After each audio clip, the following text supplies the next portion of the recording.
চট্টগ্রামের রাউজানত আবারও খুন। এভাবেই প্রকাশ্য দিবালোকে অস্ত্র দিয়ে মাথাত গুলি করে হত্যা করা হয় রাঙ্গুনিয়া উপজেলা যুবদলের সিনিয়র যুগ্ম আহ্বায়ক মাকসুদুল হক চৌধুরী মাসুদুরে।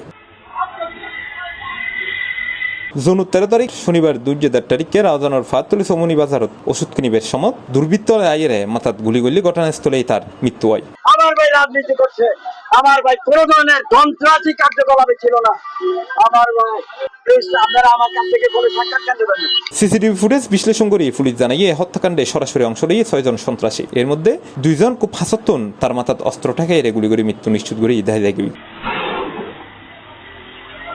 নিহত মাকসুদুল হক চৌধুরী মাসুদুর বাড়ি রাঙ্গুনিয়া উপজেলার বেতাগী ইউনিয়নের 3 নম্বর ওয়ার্ড। তিনি ওই এলাকার মৃত হালেক চৌধুরীর ফুয়া এবং রাঙ্গুনিয়ার সংসদ সদস্য হুমাম কাদের চৌধুরীর ঘনিষ্ঠ অনুসারী হিসেবে পরিচিত আছেন। আগামী ইউনিয়ন পরিষদ নির্বাচনত বেতাগী ইউনিয়ন তার চেয়ারম্যান পদত প্রতিদ্বন্দ্বিতা গরিবের হতাও আছে। বাংলাদেশ জাতীয়তাবাদী যুবদল রাঙ্গুনিয়া উপজেলার সিনিয়র যুগ্ম আহ্বায়ক পরিচ্ছন্ন রাজনীতিবিদ জনাব মাকসুদুল হক চৌধুরী মাসুদের উপর নির্মমভাবে প্রকাশ্য দিবালোকে গুলি করে হত্যার প্রতিবাদে আমি আজকে চট্টগ্রাম উত্তর জেলা জিয়া মঞ্চের পক্ষ থেকে তীব্র নিন্দা প্রতিবাদ জানাচ্ছি এবং অনতিবিলম্বে হত্যাকারীদের দ্রুত গ্রেফতার করে আইনের আওতায় আনার জন্য দাবি জানাচ্ছি। উনি শহীদ সালাউদ্দিন কাদের চৌধুরীর সুযোগ্য সন্তান, রাঙ্গুনিয়া থেকে নির্বাচিত মাননীয় সংসদ সদস্য জনাব হুমাম কাদের চৌধুরীর বিশ্বস্ত কর্মী ছিলেন। এই নৃশংস হত্যাকাণ্ডের খবর রাঙ্গুনিয়া ও রাজানা সরাইফিল্লি 2 উপজেলার নেতাকর্মী ও সাধারণ মানুষের মধ্যে তীব্র ক্ষোভ সৃষ্টি হয়। বিক্ষুব্ধ জনতা লাঠি শুটে লই রাস্তার নামিয়ে আইয়ে। ঘটনাস্থল ফাতুলি সমনি ছাড়াও রাঙ্গুনিয়ার শান্তিরাট, গুসরা, ইসাহালি, রোয়াজারাট এবং থানা অফিস মোড় সহ কাপ্তাই সড়কের একাধিক স্পটত এবং উপজেলার বিভিন্ন এলাকাত টায়ার জ্বালাইয়ের সড়ক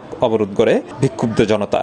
বিগত 16-17 বছর চেয়ারম্যানের মানুষদের কেউ ক্ষতি করে না পারে। যদি আজ আমলের বাচ্চার মনের বুঝতে চাইতাম, আজ সুসমতায় খেলে গুলি করিব, আজ ঠ্যাঙত গুলি করছি, বাদত গুলি করছি, আজ শেষ করে আন মামুর শেষ করে নদীতে তোরা আজ কি হারণে আজ গুলি আকারে করছি।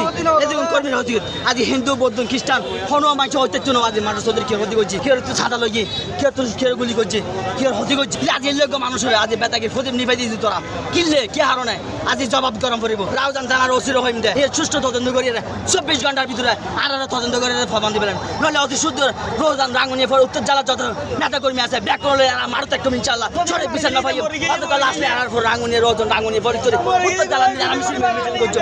পরিস্থিতি নিয়ন্ত্রণ আইনতো বিকাল 3 তারিখে ঘটনাস্থলত ছড়িয়ে চট্টগ্রাম জেলার পুলিশ সুপার মোহাম্মদ মাসুদ আলম। তিনি নিজে বিক্ষুব্ধ জনতার ফোনে হতা হয় এবং সিসিটিভি ফুটেজ দেখি খুনিয়ালরে দ্রুততম সময়ে গ্রেপ্তারের আশ্বাস দেয়। এখানে রাঙ্গুনিয়ার বেতাগী ইউনিয়নের যে একজন অধিবাসী, বিশেষ করে বিএনপির যুব দলের যুগ্ম আহ্বায়ক জয়েন্ট সেক্রেটারি, ওনাকে যে আজকে পাহাড়তলির যে একেবারে বাজারে প্রকাশ্যই বলা যায় এখানে মাথায় গুলি করে সন্ত্রাসীরা মেরে ফেলেছে। এরপরে সন্ত্রাসীরা পালায়ে গেছে। আমরা পুলিশের এখানে সিভিল এবং পুলিশ বা অন্যান্য র্যাবের সবাই এখানে উপস্থিত আছি। তো আমরা চেষ্টা করতেছি বিভিন্ন আঙ্গিকে আমাদের যে প্রযুক্তিগত বিদ্যা বা অন্য সিসি ক্যামেরা থেকে শুরু করে সব রকম জিনিসপত্র আমরা অ্যানালাইসিস করতেছি এবং এর পিছনের কাহিনীটা কি, কারা ঘটাইছে, কেন ঘটাইছে, কারা কারার সাথে জড়িত, এই বিষয়গুলো আমরা দেখতেছি এবং এটা একটু সময় লাগবে, আমাদের একটু সময় দিতে হবে। তো সেটা আমরা চেষ্টা করে এই ঘটনার সাথে যারা জড়িত সে যারাই হোক তাদেরকে আমরা ইনশাল্লাহ আইনের আওতায় আমরা তাদেরকে নিয়ে আসতে পারবো এবং তাদের যে সর্বোচ্চ শাস্তি এটা নিশ্চিত করতে পারবো। কিন্তু যে গেছে তাকে তো আসলে ফিরে দেওয়ার সুযোগ নাই বা ওটা করারও কিছু নাই। আমাদের আসলে সান্ত্বনা দেওয়া ছাড়া সান্ত্বনার ভাষাও এরকম নাই যেভাবে ঘটনাটা ঘটে গেছে। তো আমরা চেষ্টা করতেছি আমাদের মতো করে, আমাদের একটু সবাই মিলে একটু আপনারা যারা এখানে অন্য লোকজন যারা আছেন, এই এলাকার লোকজন যারা আছেন, আপনারা একটু সহযোগিতা করবেন। আপনাদের সহযোগিতা পেলে আমরা আরো দ্রুত গতিতে হয়তো এই কাজটা করতে পারবো। আপনাদের সহযোগিতা আমাদের লাগবে। আর বাদ বাকি এটা আমাদের উপর একটু ছেড়ে দেন, একটু ধৈর্য ধরতে হবে সবাইকে।